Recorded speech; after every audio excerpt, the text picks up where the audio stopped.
Nous nous rappelons tous de la phrase qui nous a choqués pour certains, interpellés pour d'autres. Nous sommes en guerre. Personnellement, cette phrase ne m'a pas fait rigoler. Et elle m'a interpellé. Je me suis dit tout d'abord, c'est une tournure rhétorique. C'est une manière d'interpeller la population. Lorsque l'on est le président de la République, bien entendu, on a une charge énorme. On doit d'un côté protéger, rassurer, mais ne pas endormir. Ce n'est pas simple. Donc, quand j'ai entendu cette phrase, je me suis dit, il s'agit là d'une tournure rhétorique pour nous faire comprendre que nous sommes dans une situation sérieuse. Mais je n'ai pas vraiment compris que nous étions véritablement dans une guerre. Car lorsqu'on parle de guerre, eh bien entendu, on pense tout de suite à une guerre conventionnelle avec des chars, des avions, etc. Et bien entendu, nous ne sommes pas en guerre dans ce sens-là. Mais par la suite, je me suis rappelé qu'il avait été dit à maintes reprises et même prédit que la Troisième Guerre mondiale serait une guerre bactériologique. Maintenant que je vois évoluer la situation avec une première souche de Covid, ce que nous appelions, nous, à l'époque, le Covid, pensant bien qu'il s'agirait là d'un virus unique, et que par la suite, il s'est avéré que d'autres souches se présentaient, plus virulentes ou plus contagieuses, et bien de là à ce qu'il y ait une nouvelle souche à la fois plus contagieuse et plus virulente, voire beaucoup plus virulente, voire beaucoup plus mortelle, eh bien il n'y a qu'un pas. Et là, je repense à cette phrase d'Emmanuel Macron qui nous a dit « Nous sommes en guerre ».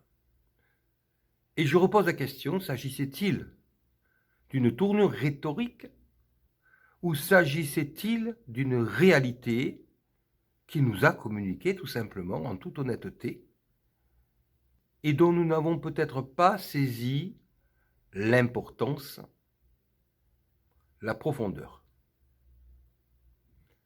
Si jamais nous sommes en guerre et si jamais nous sommes dans cette fameuse Troisième Guerre mondiale et donc dans une guerre bactériologique, cela voudrait donc dire qu'une stratégie est en place depuis le début et que nous sommes, nous, une population prise entre deux feux au minimum. Il semblerait que l'Europe se trouve prise entre deux feux, effectivement.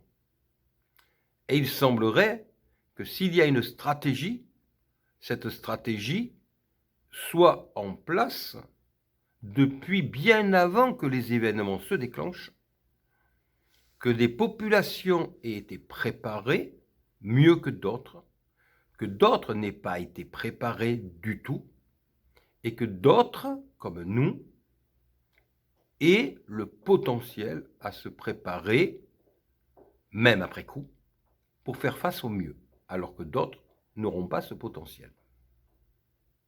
Il semblerait donc que certaines populations soient plus aptes à faire face que d'autres. Il semblerait que certaines populations soient bien préparées, que d'autres soient mal préparées et que d'autres ne soient pas du tout préparées.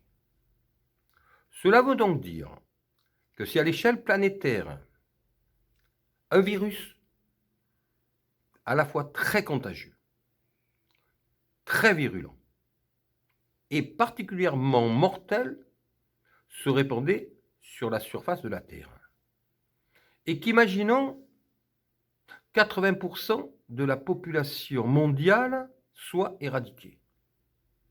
Eh bien, ce qu'il faut bien comprendre, c'est que ce ne sont pas 80% de manière symétrique. Car bien entendu, les populations qui sont bien préparées résisteront beaucoup mieux. Les populations qui sont préparées ou qui auront un potentiel à se préparer résisteront quand même, mais auront d'énormes pertes, alors que les populations qui ne seront pas préparées ne résisteront pas. Et qu'au bout du compte, les grands gagnants de cette guerre seraient d'un côté les plus nombreux, puisque proportionnellement, au plus on est nombreux, au plus il y aura de survivants. Et le deuxième facteur sera le niveau de préparation qu'auront les différentes populations. Ce qui veut dire, si l'on réfléchit bien, dans le cas d'une stratégie qui serait en place depuis le début, que le gagnant ou les gagnants dans cette guerre seraient les populations qui sont à la fois les plus nombreuses et les mieux préparées.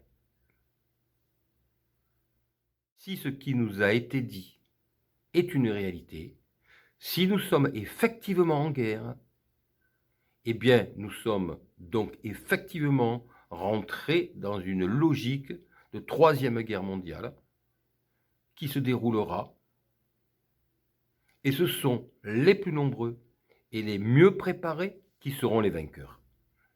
L'histoire nous dira ce qu'il en aura été.